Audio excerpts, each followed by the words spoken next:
खुलुमबाय लोगोफोर, बर'नि रानि 2.0 चेनेलाव गोजोन फुंबिलिनि अननाय आरो सिबिनायखौ बयनिसिमबो जासिहरनाय जाबाय। दिनै 4 जानुवारि 2026 बुधबार बाराय। दिनैनि सानाव मेष राशि, तुला राशि, कन्या राशि आरो वृश्चिक राशिफोरा फालांगियारि बिथिङाव सांग्रां जानाया मोजां। बेबादिनो सानफ्रोमबोनि फानजामुथिखौ मोनथिनो लुबैयोब्ला नोंथांमोना बर'नि रानि 2.0 चेनेलखौ साबस्क्राइब खालामना लाब्लानो जाबाय। जाहाथे जेब्ला आं बेबादिनो गोदान भिडिअ आपल'ड खालामो अब्ला नोंथांमोना थाबै नटिफिकेशनखौ मोनहैनो हायो। फै दानिया मोनथिना लादोनि मोन 12 राशिफोरा दिनैनि सानाव बोरै बारलांगोन बेनि सोमोन्दै। गिबि राशि महरै मेष राशि। राशि बादियै दिनैनि सानाव मेष राशिफोरा रंजा खुसियै सम हगारहरनो हागोन। खामानिया बांनो हागौ। नोंथांमोननि जौगानायखौ नुना खायसेफोरा हिंसा खालामनो हागौ। नाथाय नोंथांमोना दिनैनि सानाव लामा खारथाय सालायनाय समाव सांग्रां जानाया मोजां, नङाब्ला दुखु मोनखांनो हागौ। बेलासि समाव सोरबा आलासि फैनो हागौ। बेफार फालांगियाव मुलाम्फा मोननो हागोन। केरियार फारसे जौगानाय मोननो हागोन।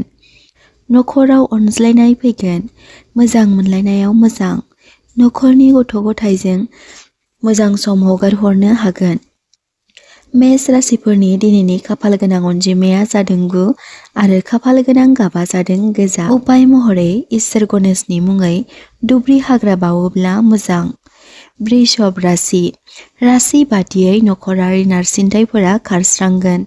नोंथांमोना बे बिथिङाव सोरबा गेदेमा सुबुंफोरनिफ्राय बोसोन लानाया मोजां। धोन सम्पथिजों सोमोन्दो थानाय जाथायफोरा जोबस्रांगोन। लामा खारथाय सालायनाय समाव नोंथांमोना सांग्रां जानाया मोजां। फरायसाफोरनि थाखाय दिनैनि साना गाहामैनो बारलांगोन। मोजां मोनलायनायाव मोजां। खायसेफोरनि थाखाय जुलिनि रादाय जानो हागौ। सावस्रि बिथिङाव गाहामैनो बारलांगोन। वृषभ राशिफोरनि दिनैनि खाफाल गोनां अनजिमाया जादों 6 आरो खाफाल गोनां गाबा जादों गुफुर। उपाय महरै उन्दै हिनजावसाफोरनो गुफुर गाबनि गोदै खाजा जाहोयोब्ला मोजां। मिथुन राशि। राशि बादियै नोंथांमोना दिनैनि सानाव गोबां बिथिंजों मुलाम्फा खालामनो हागोन। बिहाव बिखुनजोफोरनि नखरनिफ्राय मान सन्मान मोननो हागोन। नोंथांमोना दिनै खरसा फारसे सांग्रां जानाया मोजां। धोरोम आरो कर्मनि गेजेरजों खुसि मोनखांगोन। नखराव मोजां खामानिफोरा मावफुंजानो हागौ। लामा खारथाय सालायनाय समाव सांग्रां जानाया मोजां। सोरबा आंगोनि लोगो मोनलायनायजों गोसोखौ गोजोननाय मोनखांगोन। मिथुन राशिफोरनि खाफाल गोनां अनजिमाया जादों 5 आरो खाफाल गोनां गाबा जादों गोथां। उपाय महरै इसोरनि मुङै फुजा होयोब्ला मोजां। कर्कट राशि। राशि बादियै दिनैनि सानाव नोंथांमोना साना हसिया बोसोन होनाया मोजां नङा, नङाब्ला इयुनाव खैफोद नुजाथिनो गोनां जानो हागौ। थासारिया गोरायैनो बारलांगोन। बहानिफ्रायबा धोन लाभ खालामनो हागोन। धोरोमारि खामानिफोराव गोसो जगोन। सावस्रि बिथिङाव गाहामैनो बारलांगोन। बेफार फालांगियाव मुलाम्फा खालामनो हागोन। कर्कट राशिफोरनि दिनैनि खाफाल गोनां अनजिमाया जादों 2 आरो खाफाल गोनां गाबा जादों गुफुर। उपाय महरै मोसौ गायनो गोथां गांसो जाहोयोब्ला मोजां। सिंह राशि। राशि बादियै राजखान्थिजों सोमोन्दो थानाय खामानिफोराव जौगानाय मोननो हागोन। उदै सानाय आरो खर' सानाय जेंनाफोरा नुजाथिनो हागौ। सरासनस्रायै नोंथांमोना दिनैनि सानाव जानाय लोंनाय फारसे सांग्रां जानाया मोजां। गथ' गथायनि जरियै मावनो लानाय बिबानफोरखौ मावफुंनो हागोन। मोजां खामानिफोराव बाहागो लानो हागोन। केरियार फारसे गाहामैनो बारलांगोन। मोजां मोनलायनायफोरनि थाखाय मोजां सान।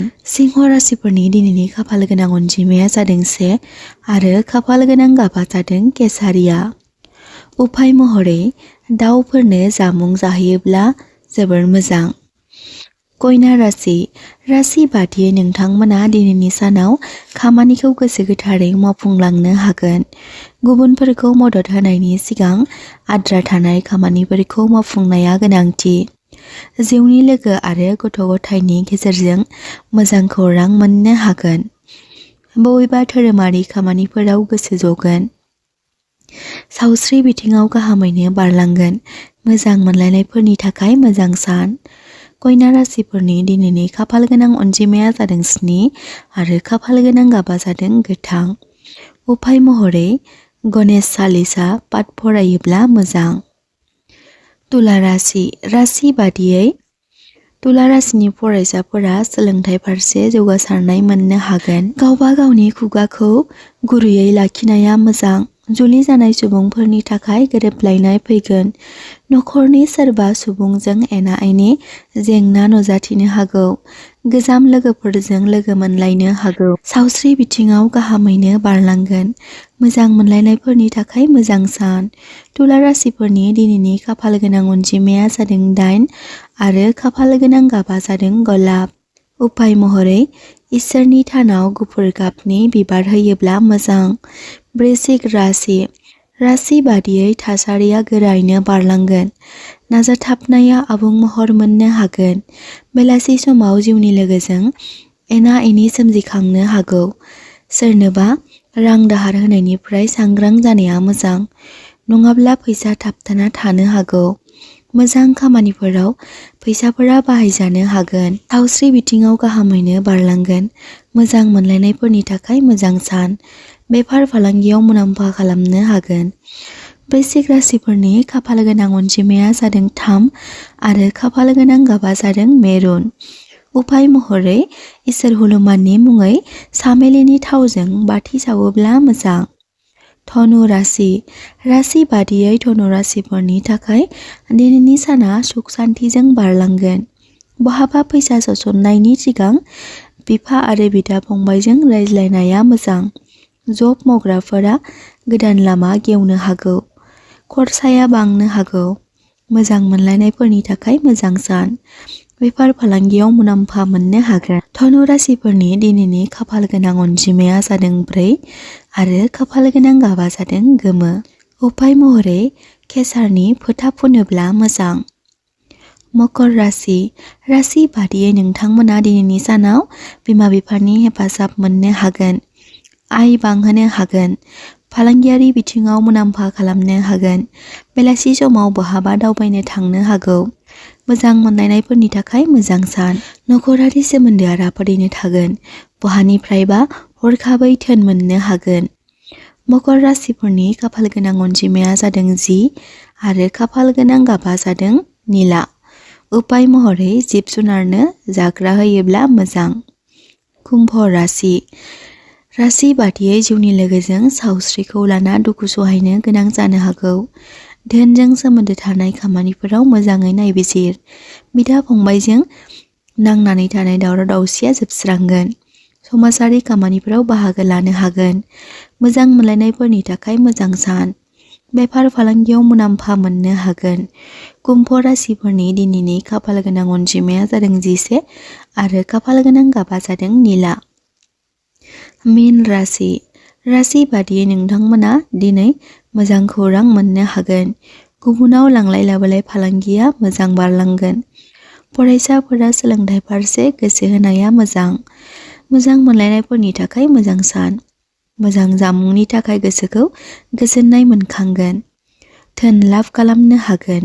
जिउनि लोगोजों मोजां सम हगारहरनो हागोन। मीन राशिफोरनि दिनैनि खाफाल गोनां अनजिमाया जादों 12 आरो खाफाल गोनां गाबा जादों गोमो। दिनैनि सानसेयारि फानजामुथि फरायथिनाय भिडिअखौ जाय बिथांमोना जोबजासिम नायजोबलांबाय बिथांमोननि थाखाय आंनि गोसो गोरबोनिफ्राय हाजासे अननाय आरो सिबिनायखौ बावहरनाय जाबाय। आरो बेजों लोगोसे नोंथांमोना बे भिडिअखौ नोंथांमोननि लाइफआव एसेब्लाबो इउजफुल मोनदोंब्ला कमेन्ट बक्सआव कमेन्ट खालामनो दाबाव।